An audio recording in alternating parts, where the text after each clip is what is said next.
back. Then they had a third game of the season against Atlanta, which they ultimately won because Nick Foles came in and saved the day because Mitchell Trubisky did not look that great.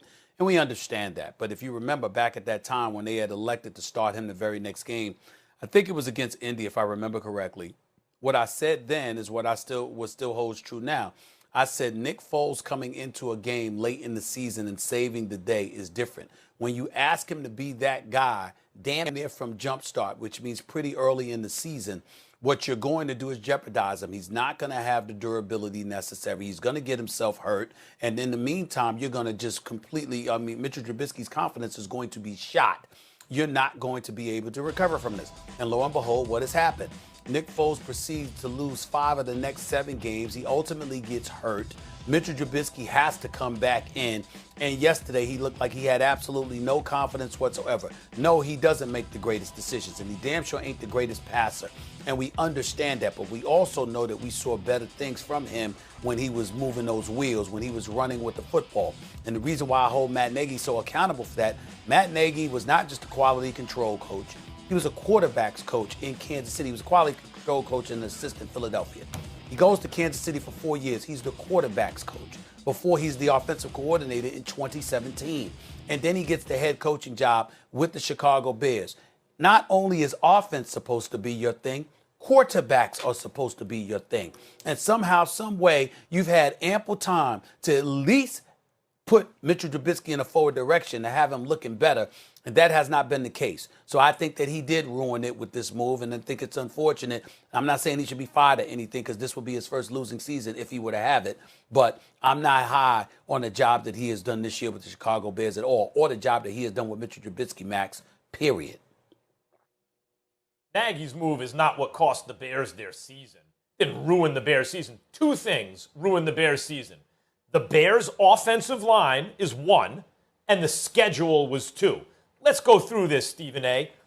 Bears beat the Lions week 1. Bad team. The Giants, who back then especially weren't playing as well as they're playing recently, bad team. That's 2 wins. As you said, Foles had to come in to get by the Falcons. Also, not a good team. These are all teams with losing records. And then Foles continues, and now they're playing the Colts. Colts are a very good team, and the Bears lose. But Foles helps them beat the Bucs, the heavily favored Bucs, in the game that Brady forgot the downs.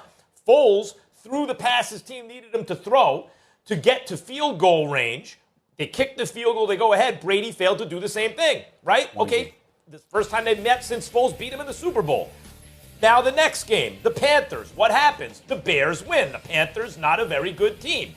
So far, whether the quarterback is Trubisky or Foles, they beat the bad teams, and they have 1 win against a good team, authored by Nick Foles, okay? Now what happens? They play the Rams. They got pushed all around up front. They lost.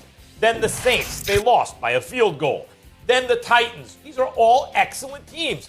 And they lost. By the way, they were close competitive games, but they lost. No offensive line. Foles couldn't overcome it. Neither could Trubisky. I don't think it would have mattered who was quarterback, but Foles at least gave them a better chance.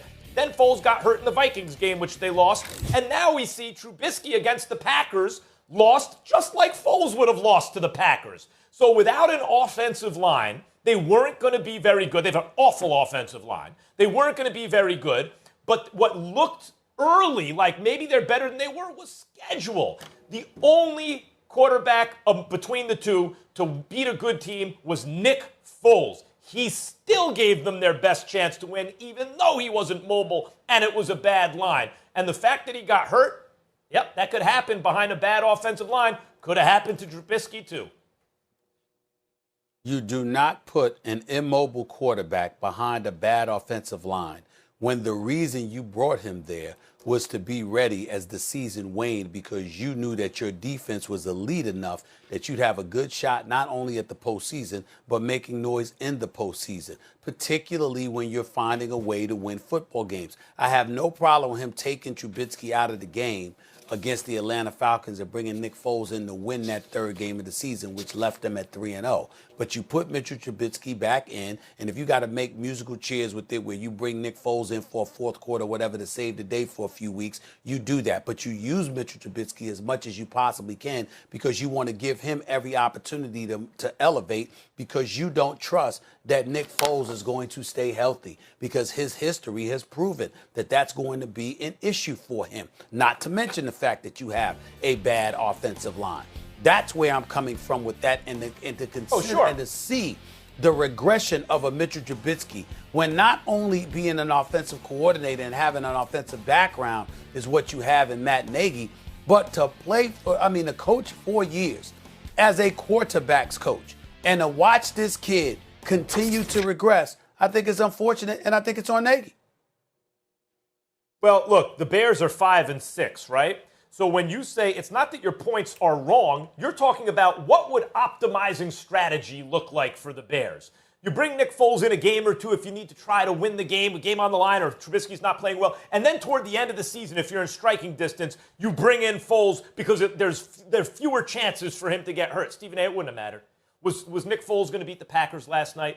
A healthy Nick Foles? No. They were going to lose to the Packers. The only difference, yes, Foles would be healthy now, but Trubisky would have lost to all the same teams. The only difference is they wouldn't have beaten the Bucs. They'd be a game worse than they are. So it's not that you're wrong in terms of optimizing strategy or maybe don't put an immobile quarterback behind a bad offensive line. The point is that's not what ruined the season. The fact that they didn't have an offensive line and that their schedule got tough ruined the season. Well, Max, didn't you just finish saying that Nick Foles gives them the best chance to win? I didn't know. I wasn't aware that you're just going to automatically concede that if Nick Foles is in the lineup, they're going to lose the game anyway. And if that's how you feel and you place such value with Nick Foles, why put him in that situation since you knew they were going to lose? Well, I'll tell you this right now. It's not like they lost by a field goal. Realize, when Nick Foles was losing games, it was by a field goal. It was, the Panthers they beat by a touchdown. The Rams, they lost by a couple touchdowns. The Saints, they lost by a field goal. The Titans, they lost by a touchdown. The Vikings, where he got hurt, was under a touchdown, 2 field goals, right? They lost to the Packers 41-25. It's not Nick Foles wasn't going to make the difference in a 41-25 game. Nick Foles got them closer to winning than they would have been otherwise. Since Nick Foles was in the lineup in Week 4, the Chicago Bears haven't scored more than 23 points in a game until last night. So it's their defense the reason why things were so close. Right. It wasn't because they were doing anything offensively. Right. However, look at the results. The results say Nick Foles was actually better than Trubisky this year. There's not much to choose from there. You can't really tell behind that line anyway. But the fact is, are you saying if they would have done it your way, they'd have made it the playoffs? They weren't making the playoffs this year behind that line. Then why bring Nick Foles? Yeah.